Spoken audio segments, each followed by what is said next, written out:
de vous savoir nombreux, vous qui nous suivez un peu partout dans le monde. Grand plateau spécial qui reçoit pour vous les agents de l'entreprise Transco, l'entreprise publique de transport en commun d'ici notre pays, la République démocratique du Congo. La fois dernière, nous avons reçu les membres de ceux qui s'estiment être le membre de la délégation syndicale de cette entreprise. Ils ont porté des griefs contre la gestion du comité actuel.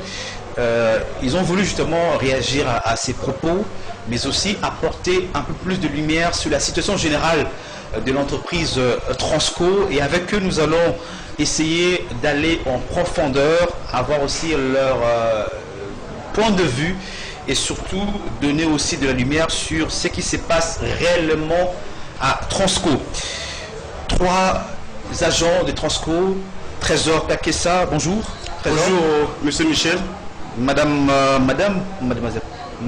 Pauline Ngalula.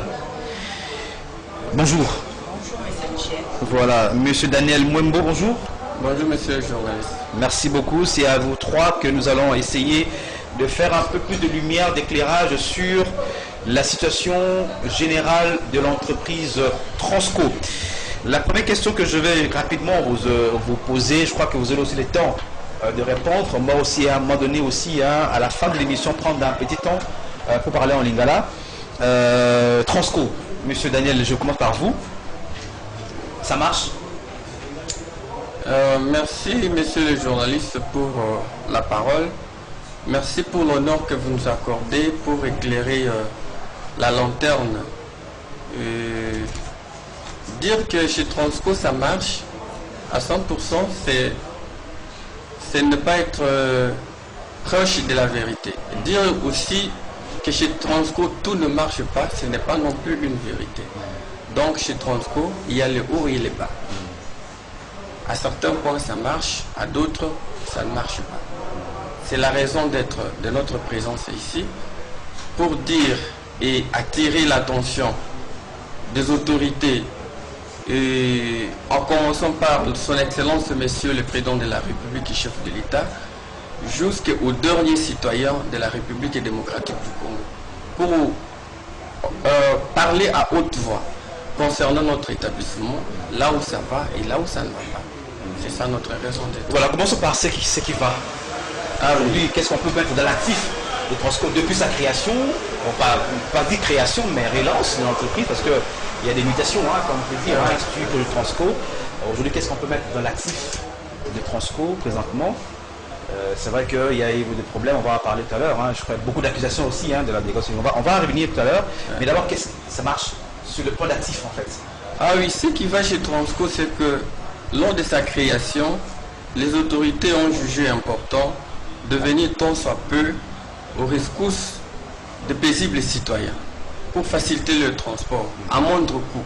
Et c'est ça la mission pour laquelle nous nous sommes assignés. Nous sommes comme des vaillants militaires, des vaillants combats qui sommes lancés dans les champs de bataille.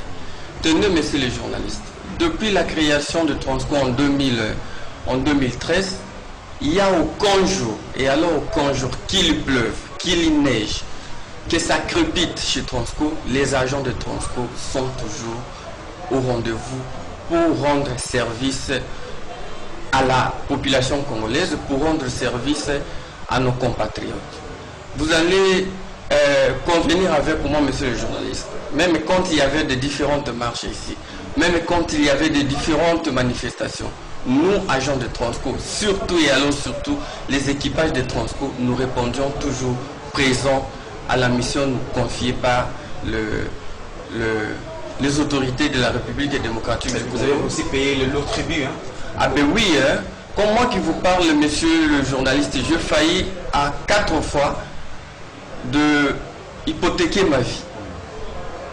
On a attenté à ma vie, à mon intégrité physique.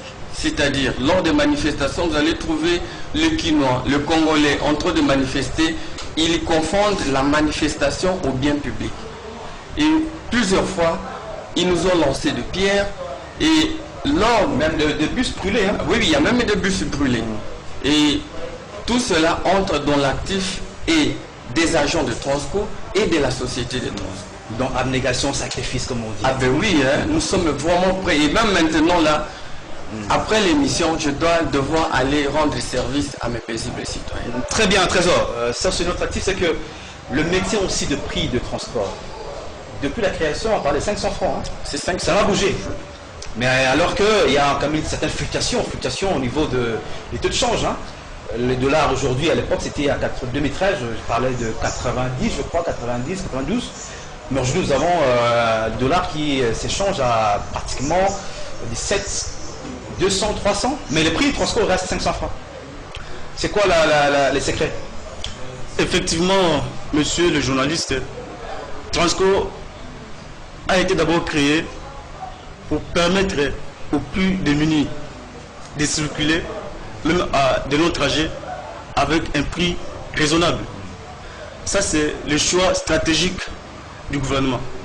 Donc, dans ce sens-là, Transco n'est pas dans la comptabilité des rentabilités.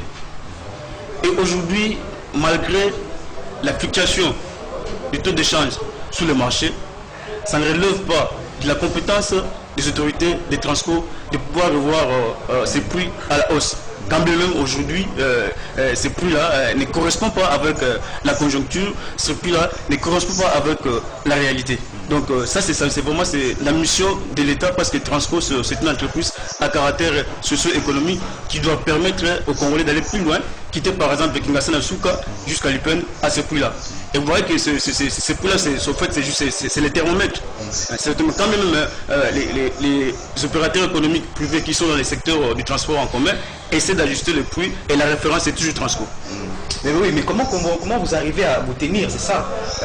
Si on voit depuis la création jusqu'à aujourd'hui, c'est vrai qu'au début c'était 500 bus que vous avez, mais je pense pas qu'aujourd'hui vous avez encore 500 bus, c'est moins de ça, moins de 500 bus. Mais comment vous tenez à ça? Comment vous tenez à cette conjoncture-là? Vous gardez le prix, servir à la population chaque jour, donc de lundi, donc je peux dire 365 jours, ouvrable, vous le faites, mais sans pour autant que vous puissiez interrompre, c'est ça le problème. C'est quoi le secret, c'est ça? Comment vous arrivez à tenir? Au-delà du sacrifice, au-delà de l'abnégation, certes. Il y a cette ingéniosité, nous la devons d'abord aux autorités de la République démocratique du Congo, qui nous subventionnent en carburant et en lubrifiant, mais aussi reconnaître, il faut ici reconnaître, chers journalistes, quand un compatriote travaille bien, il faut reconnaître ses mérites. Et quand on travaille mal, il faut décrier. Mais c'est pour moi l'occasion de dire que si nous maintenons jusqu'à aujourd'hui, mais parce que Transco pour le moment est dirigé de main de maître par le directeur général ad intérim, qui est économiste, il est un expert international. Il sait manœuvrer pour que nous puissions, certainement que nous ne sommes plus payés en temps réel, mais tant soit peu, il se démène comme un homme, comme un compatriote, à souvenir à nos besoins élémentaires. Mais il faut l'inscrire dans la continuité, c'est pas lui qui a commencé. Et on a eu Kirumba qui était là aussi, lui il est arrivé bien avant, c'est cela. Bon, je crois que c'est une continuité, bien qu'on peut parler de certaines mesures de rupture aussi.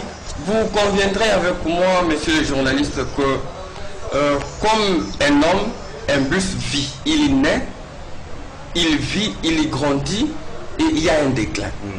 Le temps de monsieur Kirumba, c'était en fait, c'est la période de lait.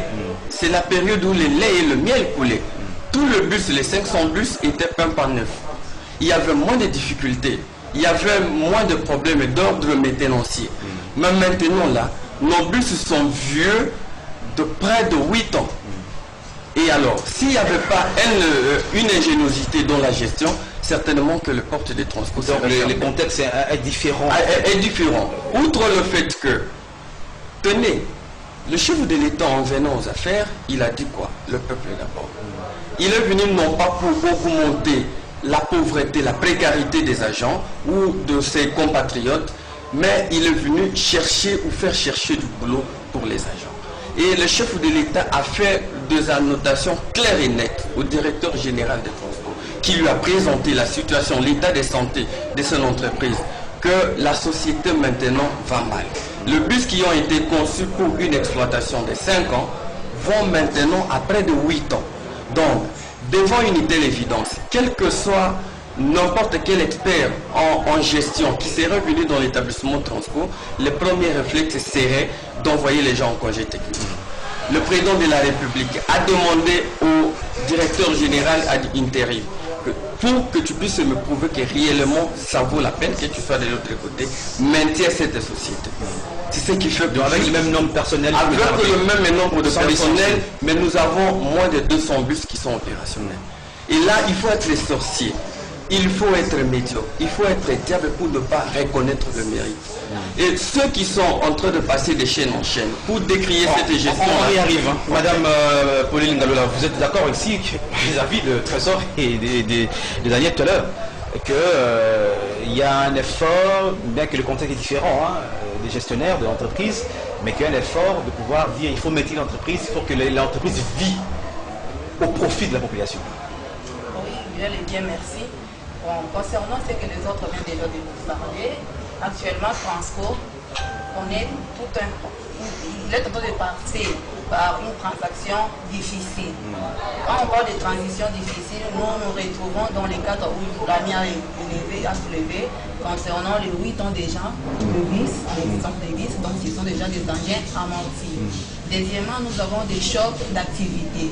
Par là, des chocs d'activité, nous voyons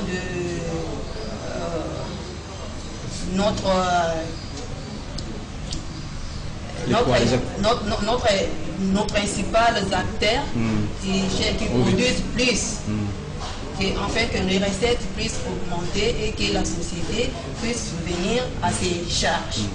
En effet, nous avons la construction des sauts. C'est un handicap aujourd'hui pour vous.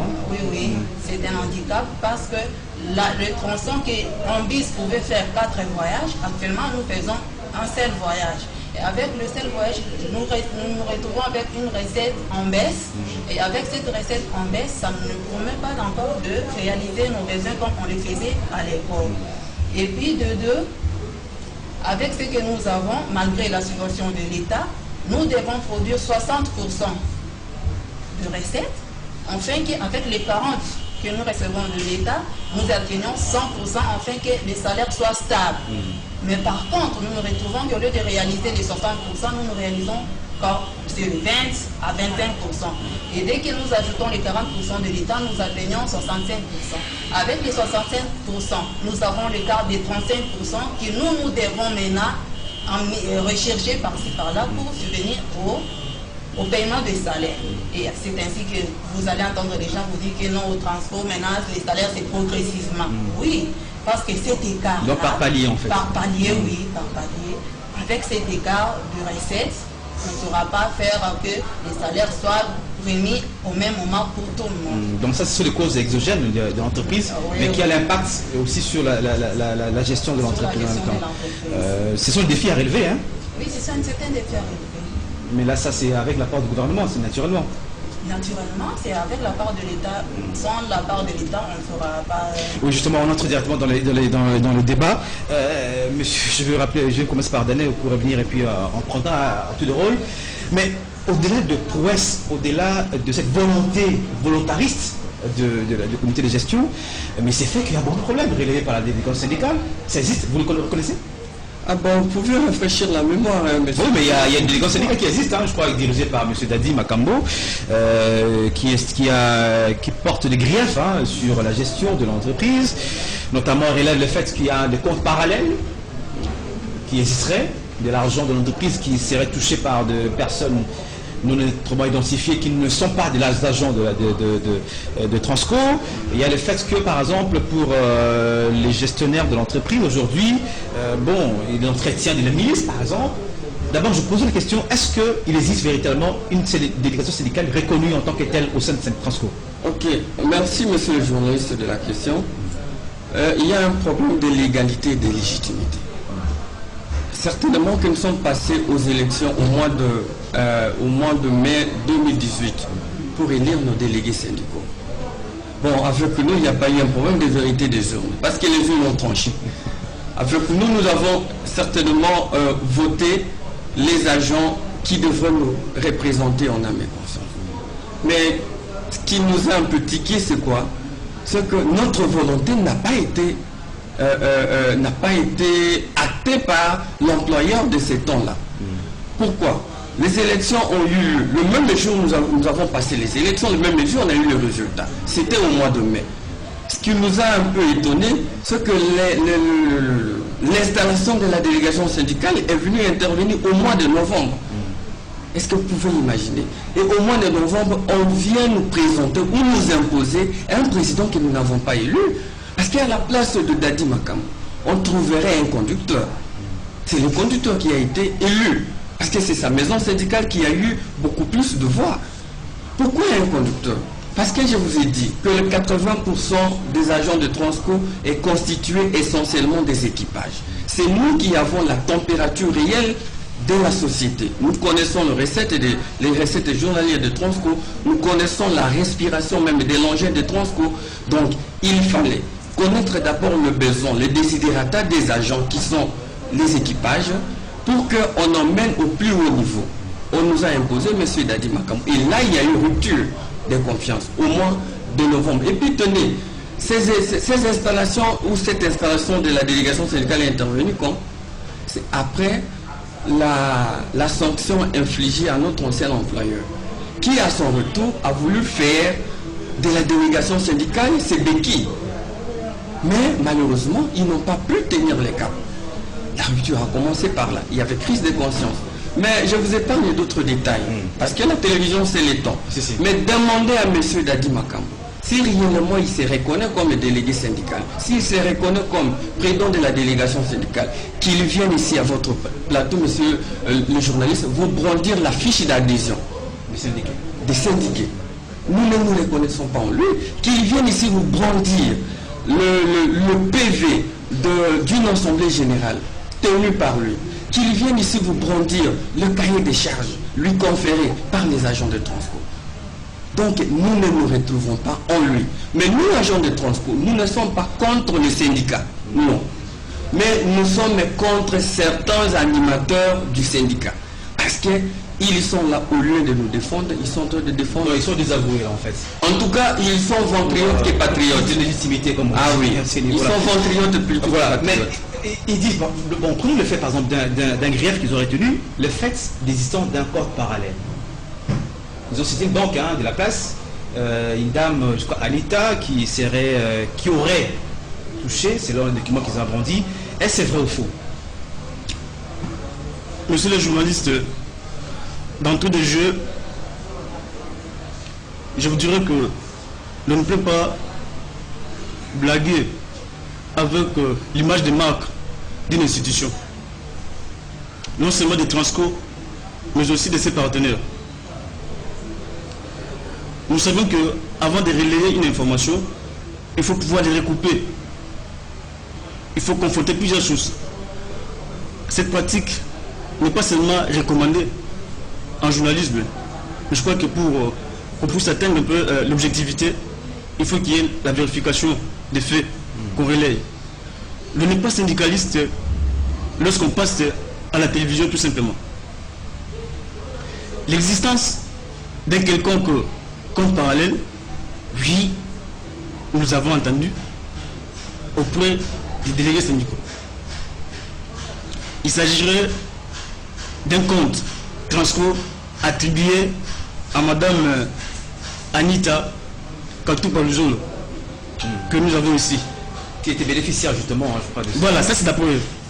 Effectivement, il s'est posé un problème. Transco a des partenaires comme la banque, parce que tous nos encaissements se passent à la banque. Il s'est posé un problème technique au niveau de l'Equity Bank, un problème de migration de ce système. Et ce problème-là a été communiqué par la banque. Vous avez là le communiqué de l'Equity Bank annonçant ce genre de perturbations. Et du coup, lorsque les percepteurs partent encaisser chez les partenaires d'Equity Bank qui est Cash Express, ils ont constaté que à la place des bénéficiaires qui devaient être Transco, il y avait un nom d'une dame, Katoupa Luzolo Anita, qui apparaissait. Et il y a eu ce genre d'informations, ce genre de rumeurs, où les agents, tout le monde qui sont sérieux, s'est posé cette question de quoi il s'agissait. Et les agents, à leur niveau, se sont constitués. On constitue une équipe qui sont descendus au niveau de la banque de la Procrédit pour savoir de quoi il s'agissait. Et c'est la même réponse que nous vous donnons aujourd'hui. C'était un problème technique. Tel que nous l'expliquons ici. Donc, il y a justement ce qui s'est passé. C'était juste la discordance des noms. Mais le compte Transco n'a pas été affecté. Parce que vous pouvez comparer ici. Donc le problème a été résolu à part après. Oui, il y a juste seulement la discordance. Et Transco n'était pas le seul client de la banque qui a connu ce problème-là. Donc il y a également d'autres clients qui ont connu ce genre de problème. Parce que quand vous regardez là, compte, les bénéficiaires du compte Katupa à Nitalzolo. Ici, la date c'est le 6 novembre 2019. Oui. Vous allez comparer avec un autre modèle que nous avons là-bas. Vous allez voir que non, c'est le même numéro de compte. Si les journalistes peuvent nous aider à bien jouer. Là, c'était quelle date? C'est le novembre, décembre, non? Oui, c'est le 6 décembre 2019. Donc, parce qu'il y a eu Une opération qui s'est effectuée à 12 heures juste. Non, mais juste, il s'est posé juste ce problème-là de discordance. Mais on ne comprend pas aujourd'hui, c'est-à-dire, aucun montant de Transco n'a été activé à une caisse. Et même si tel était le cas, nous, les agents Transco, n'allons pas se permettre que cette histoire arrive. Et c'est pas ainsi. Parce que même les autorités de l'État, je crois, ont investigué à leur niveau. Transco, c'est une entreprise de l'État, et à l'interne, il y a tous les services de l'État qui sont au courant, 8 jours de ce qui se passe là-bas. Donc, je crois aujourd'hui, on comprend que nous, voilà, ce sont des agents qui sont déconnectés de la réalité, ce sont des agents, des délégués syndicaux plutôt, qui ne peuvent plus approcher des agents pour avoir des versets d'informations, mais qui sont dans des montages. Mais qui recherchent ces gens-là? Au nom de qui parle-t-il? On parle aussi du fait de 3 mois d'arrêt des salaires. Monsieur le journaliste, Ça aussi c'est faux. je m'aimerais... C'est vrai tout à l'heure, Madame Pauline a tenté de donner une explication par rapport à ces gaps qu'il y a, de 35% il faut combler. Voilà. Ce qui fait qu'on arrive à payer par palier, ça, mais c'est un problème qui est réel, nous, n'est-ce pas, le paiement. À l'heure actuelle, il faut avoir une gestion adaptée. Parce que le Transco de 2018 ou de 2020 n'est pas celui de 2014. Vous comprenez? Et alors, quand il faut parler de telles choses, il faut faire une démarcation existante entre ce qui est urgent et ce qui est prioritaire. Le salaire des agents a un caractère alimentaire. Nous sommes comme des cultivateurs. Notre machette, c'est le bus. Mais quand votre machette est coupée en deux, qu'est-ce que vous devez faire? Il faut la ranger, il faut la réparer, il faut la préparer. Mais maintenant, notre machette, c'est l'outil de production, l'unique outil de production que nous avons, c'est Transco. Et cela fait que je mets quiconque à défi. Je ne dis pas que nous sommes en retard de salaire. Je mets quiconque à défi. Qu'ils aillent. Vous êtes un journaliste de renom, vous êtes un journaliste d'investigation. Nous sommes payés en retard. Et le retard que nous avons pour le moment, au moment où nous parlons, je n'aime pas que les gens me prennent en différé. Oui. Je dis au moment où nous parlons, nous avons un retard du mois de janvier. Seulement. Quant au salaire, je mets quiconque, et puis même ceux qui se font passer pour des délégués syndicaux. Certains ont relevé décembre. Bon. Non, je dis, messieurs les journalistes, je réponds à votre question. Voilà. Vous avez posé la question de savoir si nous étions en retard de paiement de mois. Voilà. Et si je vais vous décevoir, la personne qui peut être en retard ou soit qui peut avoir des arriérés, je vous dirais que c'est le directeur général. Donc lui, il attend. Je vous dis, je peux vous décevoir. Parce que nous ne sommes pas là comme de petits acclamateurs. Avant de passer à la télévision, nous avons investigué. J'étais à la banque, à la Robank, à Equity Bank. Généralement, le salaire des gens du mois de décembre était passé. Pour le moment, ils attendent, d'après ceux que nous avons contactés, et cela est avéré vrai, on attend le salaire. Je réponds bien, nous attendons le salaire du mois de janvier. Voilà, c'est clair.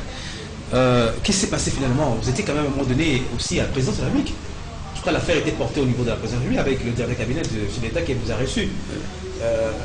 On a parlé de 50 000 $ que le Congo, le gouvernement ou les autorités auraient donné à Transco. Je crois que ça c'est aussi un dossier qui est un peu flou. C'est pas qui peut nous éclairer, Daniel ou peut-être Trésor. Monsieur le journaliste, il s'est passé quelque chose de ce genre. Cette histoire de 80 000 $, ou l'équivalent, 80 millions de francs, permettez-moi, équivalent à 50 000 $, c'est de l'argent que les syndicalistes sont allés réclamer à la présidence de la République au mois de janvier 2019, soit disant que ça faisait partie des arriérés des cotisations des agents. C'est du pire mensonge. Parce que comment est-ce que vous pouvez vous reconnaître syndicalistes seulement en dehors de vos syndiqués? Ces gens-là, tel que nous disons, et c'est de là que partit la rupture de confiance. Si cette information-là n'avait pas fuité, c'est-à-dire aucun syndicaliste n'allait avoir le courage d'informer aux agents. C'est-à-dire que nous avons expérimenté, nous avons soumis ces gens-là à plusieurs tests et nous avons compris que non, ce sont des gens qui ne militent que pour leur propre vente. Est-ce qu'avait-il touché l'argent ou pas? Ils ont touché les 80 millions de francs. Qu'est-ce qu'ils ont fait de cet argent-là? Ça, nous ne savons pas, il faut leur poser la question. Il faut leur poser la question. Détournement de fonds.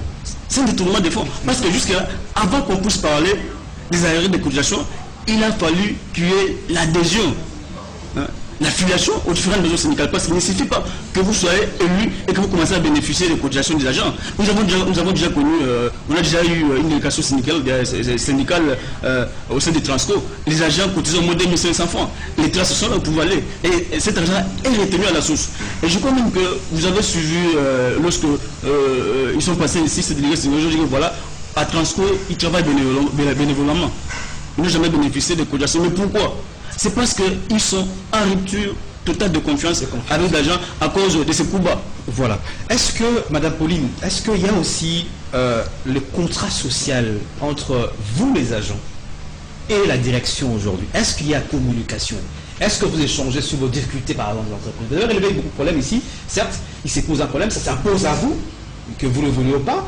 Est-ce qu'il y a une certaine communication? Il y a un contrat social entre vous? Est-ce que vous réunissez des fois pour échanger avec la direction générale ou le directeur général communique avec vous pour savoir à quel niveau nous avons le problème et comment on tente de résoudre ensemble avec vous, par exemple? Oui. À chaque fois qu'il y a des difficultés dans la société, parce que ça aussi c'est la grève, on dit il y a rupture, semble-t-il. La direction générale invite toujours ses agents et il passe un message. Et partant de ces messages que nous, les agents, nous avons bel et bien compris que c'est dû aux difficultés rencontrées que nous nous retrouvons aujourd'hui, que nous puissions même avoir des salaires progressivement. Mais une chose que nous pouvons aussi reconnaître, notre directeur reconnaît au moins les retards de performance. J'ai dit bien performance.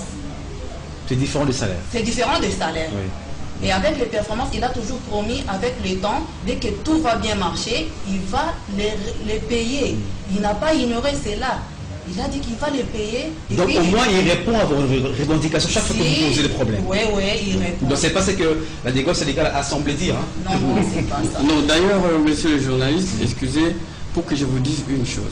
Cette délégation syndicale fait tout sauf défendre notre travail et notre emploi ainsi que nos désidérata. Comment ça? Ah ben oui, je veux vous surprendre. Monsieur le journaliste, depuis le mois de janvier 2019 jusqu'à aujourd'hui, nous avons au moins 6 bus Transco qui ont été brûlés. La délégation syndicale n'a fait aucune déclaration quant à ce. Première de choses. La deuxième, régulièrement nous sommes lynchés, monsieur le journaliste. Régulièrement lynchés. Mais nous n'avons jamais vu un membre de la délégation syndicale voler à notre rescousse. Vous avez parlé tantôt de l'opération liée sur le colonialisme. Ça aussi ça. Mais on a monté contre qui mais une milice contre les gars. Ces gens-là sont des héros. C'est quoi finalement? C'est quoi? Ils sont des héros dans l'ombre. Parce que après les dégâts qu'il y a eu au mois de janvier 2019, le départ de notre ancien employeur et l'intérim de l'actuel directeur général, il s'est fait qu'il y avait des pros et des contre. Et le pro X avait pour mission de vandaliser notre outil de travail, soit en volant les clés des contacts, soit en amenant le sel pour le mettre dans le moteur. Et nous nous sommes mobilisés. En tout cas, la mobilisation qu'il y a au sein des agents de Transco, si tous les Congolais en avaient, même les ADF ne seraient pas là où ils sont aujourd'hui. Donc l'ISO en fait, c'est comme on dit, ce sont les agents aussi de la Transco. Ce sont les agents Pas les Transco. non. Engagés. Et si je savais que cette question me serait posée, j'allais t'emmener toute la liste de ces gens, y compris leur numéro de matricule. Ils font du bénévolat. Donc ils passent toute la nuit en dehors de leur maison. Vous dites bénévolat alors qu'ici on a dit qu'ils recevaient mensuellement des subventions. En tout cas, pour leur fonctionnement, c'est pas. Ce que nous reprochons à cette délégation syndicale, c'est qu'ils parlent en l'air, ils n'ont pas de preuves. Qu'ils vous brandissent, c'est des preuves. Très bien. Madame Pauline, je vais que je prenne Monsieur Trésor. Tout le bataille légal. Les lots ont assuré les Congolais, les Quinois, que l'entreprise Transco, bien qu'il y ait un problème, il y a la gestion, mais quand même ça va. Oui, ça va, ça ira. Société na biso ezo connaître ba problème compte tenu ya makambo tozokuta nango na banzela. Banzela na biso ezalaki polele tozali kosala ba voyage ya milai na courte durée. Et maintenant sikoyo banzela ezali bloqué na ba construction ya ba saute mouton. Et avec ça nde yango nesa kosala que au les transport ezala sikoyo facile, transport ezo koma un peu difficile. Dès que tout cela sera déclenché, construction sokesili tozongeli roulement na biso normal na kanisi population a posala dessus en aucun jour car on est là pour servir à la population. Voilà, mais Trésor. Bon, c'est ça. Attends, ce qui peut bon nimangote, mais moi, vous faites madame Mouté, ce qui n'est pas sur le côté là. Monsieur Michel, tu les qui a pour nous côté la Mouté, mais plutôt pour nous défendre les bas intérêts de Bissimo le quoi agent. Quand on a le bas on est bandeli, Kokoso, oui, mais quand on a nous sur ma Transco, ils allaient Kokoso, ils allaient le Kouta. Je crois que bah quand je toujours dans mon sucre, quand on a le ligne outil na biso muni, bah mener quand même bah plaidoyer. Na nouveau bah Kozamboka, on toujours remercier d'ailleurs parce que jusque là bah Kozamboka bah tiki biso tellement mukete. Plaidoyer on a oh lelo et comme Kobota ba résultat. Je crois que Bolandaki na la radio nouvelle où la conférence nouvelle il y a 200 bis aux la calamité na mon directeur de cabinet chef de l'État M. Vital Kamere et information les a dit confirmé na ministère de la finance. Kobanda kaka jour on a nouvelle on est exactement parce que na kati tant ba conjoint on peut savoir information on ko sala ba démarche on kaka ba délégué c'est niko wana ba banaki ko décourager batu bana ko qualifier ba fond on ndota baba et ko yate boyena boye bazo voyager ba ça ba voyage touristique bazo ngela ba photo monté par Photoshop nous sommes là ils ont le kuta maintenant que ba yuki donc la ça on va défendre ba agent mais ko détruire entreprise. Mais oui, c'est ça on veut voilà le qui il y a voilà sous les agents au bazai un complot contre l'entreprise pour que biso le agent tout vendre nanda c'est-à-dire donner l'impression voilà la Transco c'est le 89 qu'on a rien de marche cette entreprise mérite d'être fermée. Il fait l'eau. C'est-à-dire oh non c'est on est beaucoup tard. Voilà monsieur Télé tout sur là yo tout le bâti hein bazali bande ko la lokaka. Babino c'est Jean Pierre Transco hein ce pays dans les bottes à attendre suba monsieur peut bazala bunga bango pete message nous allons pour bande ko la bino d'abord oyo bo ki kambo ça babaki et puis message nous allons pour na ba konzi ya mboka pour côté la bon avenir et entreprise Transco parce que c'est entreprise stratégique pour ceux qui l'ont vu Transco c'est la que ça était la pokoso message nous allons pour cause mboka pe message nous pour ndeko na bino pour la ki maison la paix hein je vais ndeko monate vous avez bota moko les bota Transco ya munene vous c'est amour les 2013 bon et sous canal on va te baningi ezali message dans la moisson. OK na tondi monsieur le journaliste na bakonza mbonga na lobby topesi bango merci pour batiki bisote ba plaidoyer oyo staff dirigeant bazo sala ndinga na bango ekomo botambongo batika bisote biso batu tosala ka makolo biso batu to nyoko makana bambouteillage biso kaka mais ba yokeli biso na yebisi pe bandengo na biso ba congolais que saut de mouton eza pour avantage na biso to batela yango na ngonga muke na bandi ete ekosila ça sera à notre avantage. Quant à nos frères et sœurs qui constituent la délégation syndicale nana lobby ete les linges sales se lavent en famille etando ike eza esika yako panza masolo na biso te bazonga obepa na biso na Transco toke solo la kuna soki balobi ke baza na légitimité na légalité baya kuna te toya kosolola mpona ti yango nini kopanzaka masolo makambo na biso ya biso moko bakomopanzanga na bitando ya ike me bango kaka nde bazanga bapreuve te source d'information eyai te eza mpenza kindoki batika kindoki wana bazonge epa na biso soki mabondeli ya bango ekosimba te biso tokodélivre bango baya nde kuna. Merci en tout cas à vous trois. Belle conclusion. Hein? Belle conclusion. Merci à Daniel Mwembo. Merci à Madame Pauline Ngalula. Merci également à Monsieur Trésor Kakessa. Je crois que, mesdames et messieurs, vous avez suivi leur version des faits. Et je crois que maintenant, les choses sont vraiment claires. On ne peut plus clair, comme on dit en français. Chacun tirera ce qui est la part du vrai et du bon. Du mauvais également, de la vérité, du mensonge, de tout cela. Mais ce qui est important de rappeler, c'est que les grands débats sur la gestion d'entreprise fait qu'il faudrait au moins qu'on essaie de laisser les entreprises publiques, toujours de l'État, fonctionner dans les normes professionnelles et managériales reconnues et que nous puissions à un certain niveau diminuer la dose politique. C'est important parce que, comme vous avez suivi, il y a plus de 3000 agents à Transco. Quand on fait un calcul de façon exponentielle, des dépendants de ces 3000, nous sommes plus de moins 20 000 à 30 000 personnes qui dépendent des Transco. Donc, imaginez que ça tombe en panne, on tombe en faillite comme un STUC à l'époque qu'on a connu. Donc, il y a au moins 30 000 Congolais qui seront aussi impactés négativement et ce sera aussi une charge aussi pour la République, alors que nous prenons le peuple d'abord. Voilà. Merci à vous, merci à toute l'équipe qui m'a aidé à représenter, à Aleka Bomo, Dino Thierry, Bruno Nzinga, Karine Bébé était là aussi, non, elle était absente. Mesdames et messieurs, à très bientôt pour un autre numéro de votre magazine Grand Plateau. Au revoir, à très bientôt. Merci.